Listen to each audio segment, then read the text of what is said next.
Hey there, welcome to a new segment that we are wanting to introduce called Monday Moments. And in this segment, what we want to do is we want to sit down with the pastor who shared a sermon from the Sunday before and just talk a little bit more about that. There's so many things that end up on the cutting room floor that, because of time and context, can't be shared on a Sunday and have to be a little bit more pointed. And so what we want to do is we want to take a little bit of time and just kind of dig beneath the surface and pull a little bit more out of that and some of the biblical principles and truths that are really, really good, but because of time can't always be shared on a Sunday morning. So we hope you'll stick around for this entire segment. It's going to be really good. Don't go anywhere. Today with me is Pastor James for our first one out the gate. Thanks for being here. Excited to dive into this a little bit. We started a new series called Prelude, Preparing for Sabbath. Every year we do 40 days of Sabbath, and this year we wanted to talk a little bit about preparing our hearts for what God wants to do during our Sabbath and beyond. So tell me a little bit more about that. Where did the inspiration for this series come?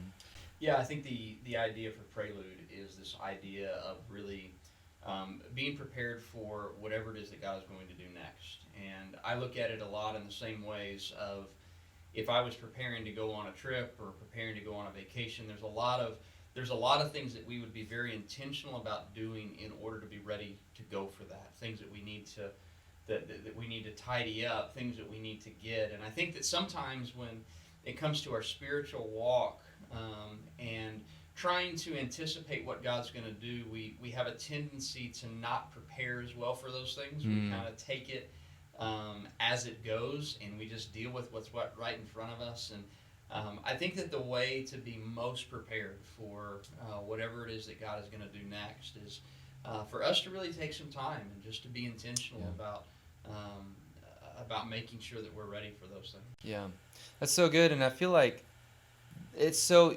easy in our culture to get caught up in this go mode, right? And even with good things. And that's something that my wife and I are often talking about when we feel like our schedule is so full and we're feeling just run down or tired or exhausted or burnt out or whatever. It's like, man, we've got to change something. Something's got to give. And we look at what we're doing and say, yeah, but what? It's all good things. Yeah. It's things that we feel like we can't necessarily put down. And I think that's really timely to say we may be doing a lot of good things, but is it God's best? Yeah. Is it prioritizing what we need? And that can often, at least for us, it's a hard question to answer. Yeah. It's a hard question to really say this is good, but it's not best for us right now. It's not what our family needs. It's not what I need. It's not what's good for us in this season. So I think this is really timely. That's good. Um, so one of the things I loved in your sermon was this statement. Sometimes you really do just need a Snickers and a nap. That I love that line. You're not you when you're hungry. Kind of a thing. So, what would you say is the balance between spiritual refreshments Yeah. and practical refreshments? Is there a balance? And why do we often forget or not consider the practical things?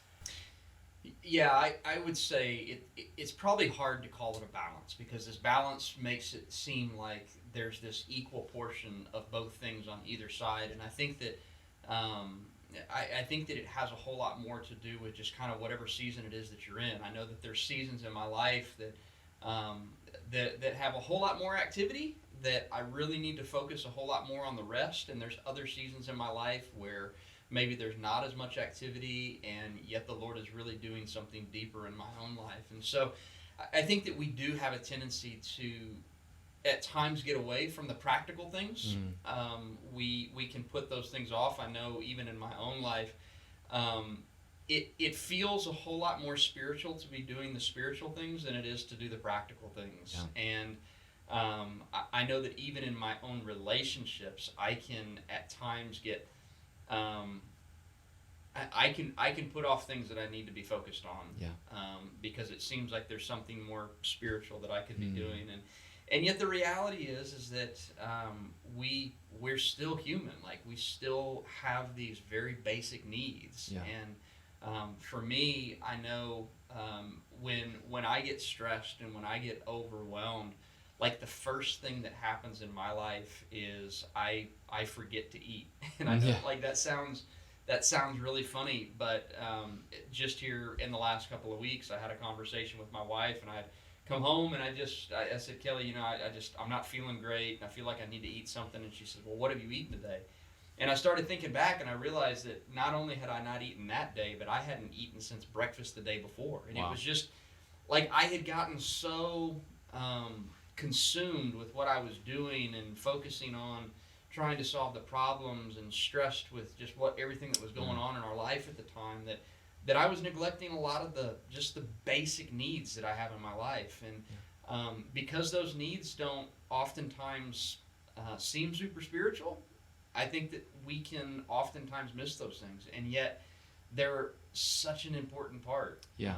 of our life and of us really being able to be the best person that we're supposed to be. Yeah, that's good. And I think that's encouraging and helpful, at least for me, to say, okay, it's almost like releasing permission to say, I need my physical needs met, Yeah. food, water, sleep, rather than, I think, perhaps as Christians, in our effort to want to please the Lord or do what we feel like we should as good Christians, say, man, I ought to be more spiritual than Yeah. this. Yeah. I ought to spend more time fasting. I ought to spend more time praying. I ought to spend more time, when really there are times and seasons where, man, we just need to take a moment and Yeah.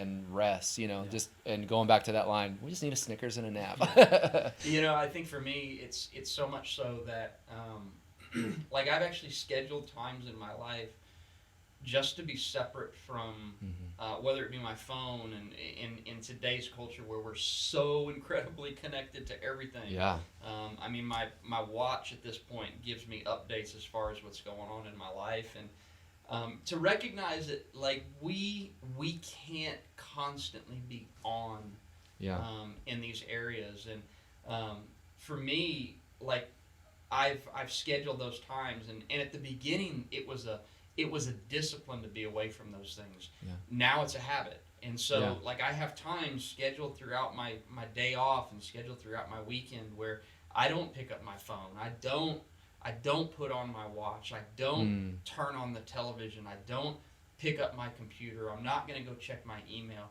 because I know that for me, like I need that moment to just disconnect from those things so that my mind can rest and so that my Yeah. a lot of times so that my emotions can rest from those things, and it takes being intentional about Yeah. those things, but I know that if I'm rested in that area, Yeah.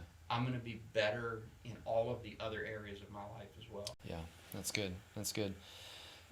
You talked about our response when we're faced with impossible things, and I think we all come to those types of challenges or seasons in our life to varying degrees, and we have a choice to make. We can either choose to try to overcome those impossible things through our own self-sufficiency, or we can wait, slow down, and trust for God's provision to overcome those impossible things, and really see God do what only He can do Yeah. uh, when faced with impossible things. So, my question is, how do we train ourselves to get out of that temptation? You even mentioned in your sermon, no temptation has overcome us except that which is common to man, Yeah. and God is faithful.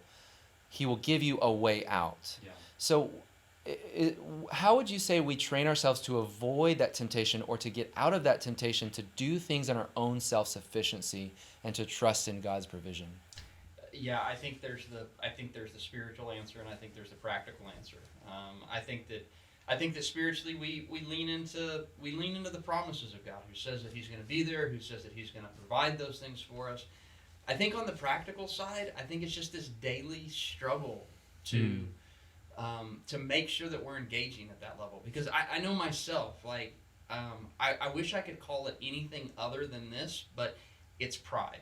Like it's Yeah. just it's not nearly as attractive to need someone else to accomplish something as it is to be able to say I did this on my own. Yeah. whether that's God or whether that's people. Yeah. The reality is like there's this constant drive within us to try to do these things on our own, to try to get through these things.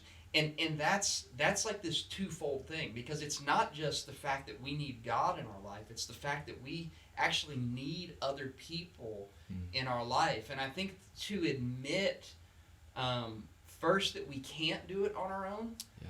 I think there's some real humility that has to go alongside with that, because there's a part of us that really does want to be able to say that we did these things. But I think that I think that the flip side of that is that, like, that independence doesn't just run in our relationships with one another. That independence continues to present itself in our relationship with God. And Yeah. so he becomes a final solution instead of the first solution Yeah. to the things that we face. And I know for me, like, I still struggle with it. And I actually had a dear friend who cares a lot about me. He came and he hit me pretty hard on this issue not too long ago. He just sat me down and he says, "Man, I know that you've been struggling, and I don't know, actually my wife had actually reached out to him and said, hey, James is hurting. He could use some help." And he called me out and he Wow. said, why did it have to wait till this moment? And like, the only thing I could tell him was, I just, like, I wasn't even embarrassed. I was just prideful. Yeah. Like, I didn't want to have to rely on someone else, and that's such a devastating Yeah. lie Yeah.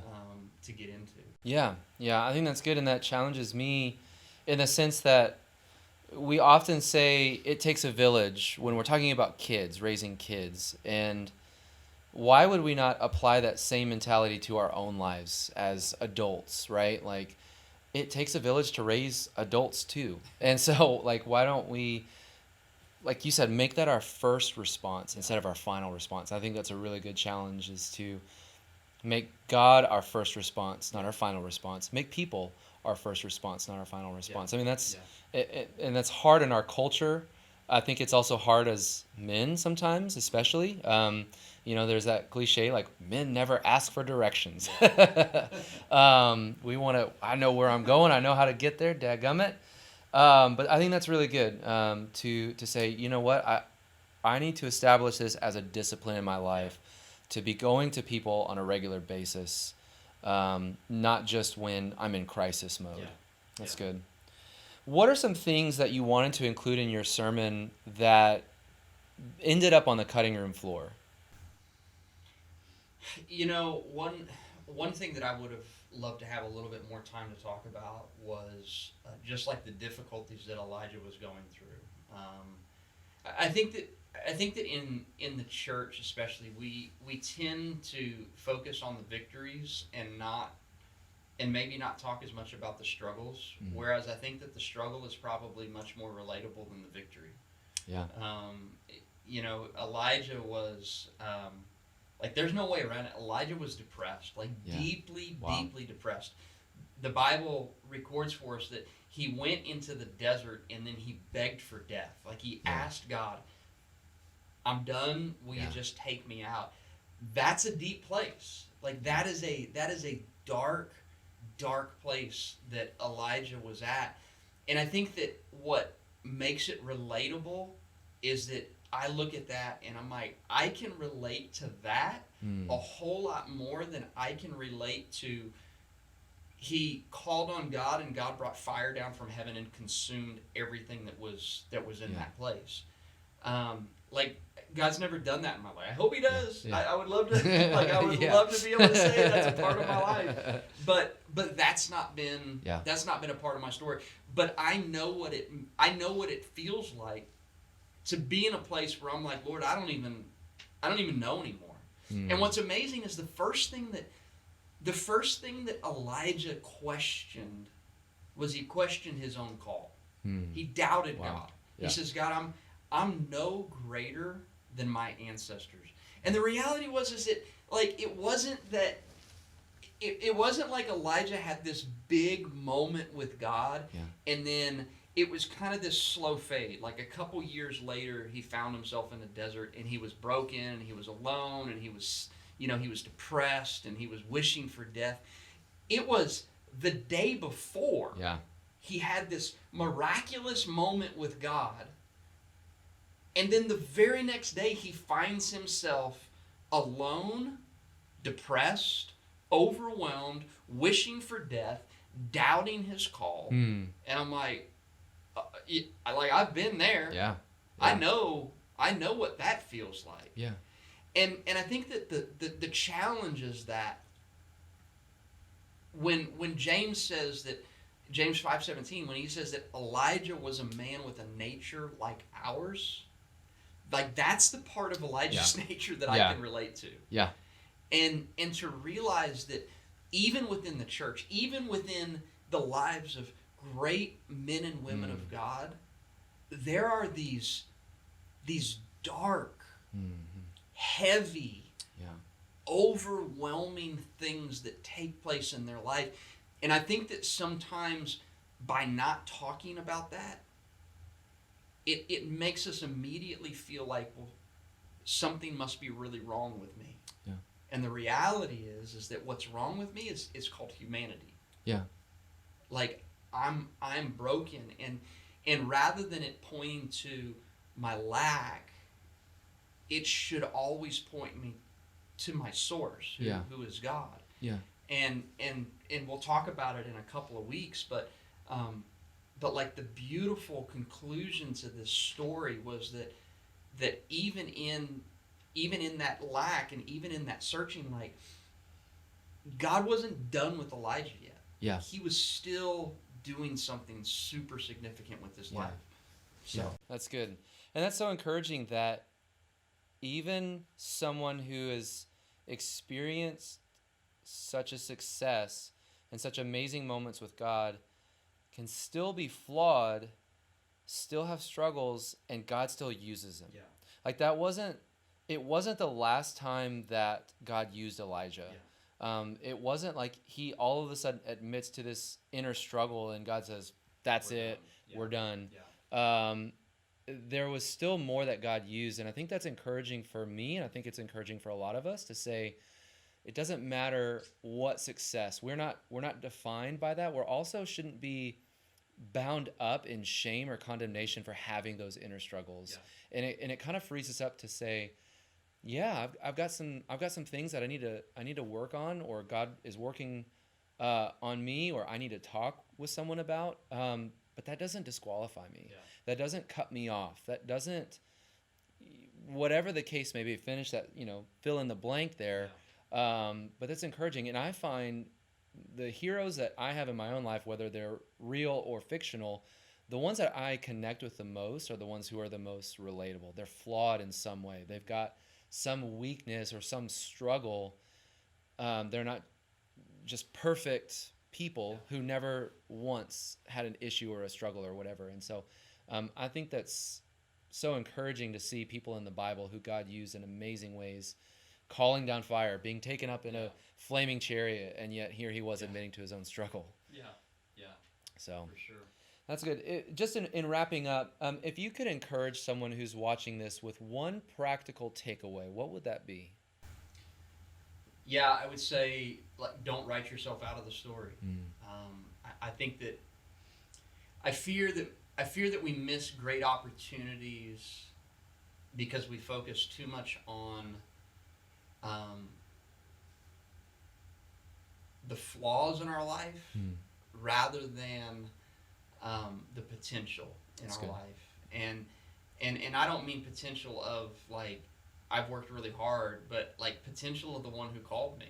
Yeah. I mean, all of the miracles that Elijah was a part of, like there wasn't, with the exception that it was what God told him to do, Elijah himself didn't do anything supernatural. He just did what God called him to do. That's good. And so, like, if it had been a matter of, like, it was this great feat of strength that Elijah had prepared for all of his life, like, I may look at that and go, I don't know that I have the commitment to do that. I don't know that I have the perseverance to do that. Whatever it is, but the fact of the matter is that there was this God took this flawed individual, and he says, if you will just do what I tell you to do, I will take care of the rest. Wow. And I think that sometimes we get so focused on our flaws that we forget the one who actually called us. We forget Yeah. the one who's actually providing those things. And so my encouragement would always be like, no matter where you're at, if you're at that point even now where Elijah was in that desert, like, don't write yourself out as well. Wow. That doesn't have to be the end. Yeah. God still has great things Wow. for your life, and so stay with it. Like, That's good. be engage God, engage other people, and let's just see what God wants to do. That's so good. It reminds me of that line from one of Elevation's newest songs, "My Testimony." You know, if I'm not dead, God's not done. Yeah. You know, Yeah. and I love that, just what you shared about the simplicity of saying, "I'm just going to do what God tells me to do." And I think it's so easy for us to want to overcomplicate or get anxious about what God may or may not be calling us into, or wanting us to do, or feeling like we're not qualified for that.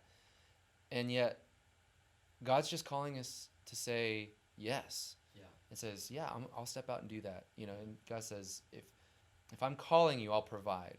Yeah. And correct me if I'm wrong, but even in the moment when Elijah called down fire, it wasn't like he had some really eloquent, complex prayer. It was something very simple. It was a very simple prayer. Yeah. And God responded.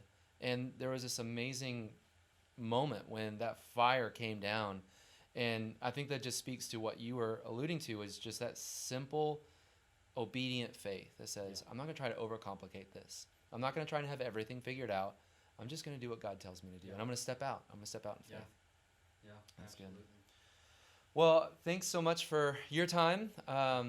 Thank you guys so much for watching and listening, and pray that you walk away with that one takeaway of don't count yourself out. So we're going to be here every Monday. Hope you guys will join us every single week. If you haven't had a chance to listen or watch the sermon that we're talking about, you can do that on our website, www.freedomnb.org. You can also check us out on YouTube or our Facebook page, Freedom Fellowship Church in New Braunfels. I really encourage you to do that. There's some amazing stuff in that sermon. You don't want to miss out on that.